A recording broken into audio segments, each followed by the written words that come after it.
The cosmic beginning. सन्नाटे से सृष्टि तक पुराणों की एक कथा। शुरुआत में कुछ भी नहीं था। कोई आकाश नहीं, कोई पृथ्वी नहीं, कोई प्रकाश नहीं, कोई ध्वनि नहीं। केवल एक विशाल अनंत चेतना का सागर था और उसके भीतर भगवान विष्णु का शांत सोता हुआ रूप था, जो अनंत शेष नाग की अनंत कुंडलियों पर विश्राम कर रहे थे, जो अनंतता के सर्प हैं। समय स्वयं अभी तक प्रारंभ नहीं हुआ था। विष्णु की नाभि से एक प्रकाशमयी कमल खिल उठा और उस पर विराजमान थे भगवान ब्रह्मा, सृष्टिकर्ता। भ्रमित और अकेले ब्रह्मा ने चारों ओर देखा और केवल अनंत जल ही पाया। अपनी उत्पत्ति का सत्य जानने के लिए उन्होंने गहन ध्यान किया। उनकी भक्ति से प्रभावित होकर विष्णु ने अपने आप को प्रकट किया और बोले, संसारों की सृष्टि करो हे ब्रह्मा।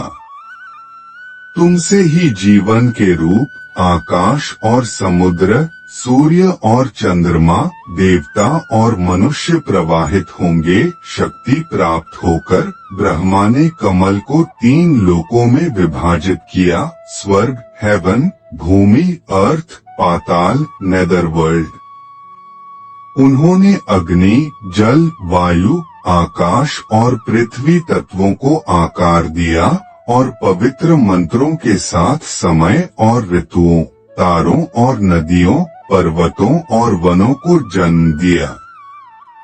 लेकिन सृष्टि संतुलन के बिना अधूरी थी। अनंत कॉस्मिक ऊर्जा से देवी आदि शक्ति, दिव्य माता उत्पन्न हुई, जो सभी अस्तित्व के पीछे की शक्ति का स्रोत है। वे सरस्वती, लक्ष्मी और पार्वती बनी, ज्ञान, समृद्धि और शक्ति।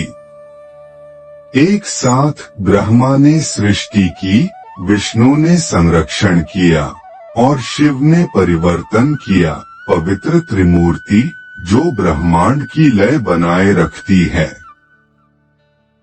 और इस तरह शून्य के सन्नाटे से सृष्टि का संगीत उत्पन्न हुआ, जो दिव्य इच्छा और अनंत सत्य द्वारा निर्देशित था।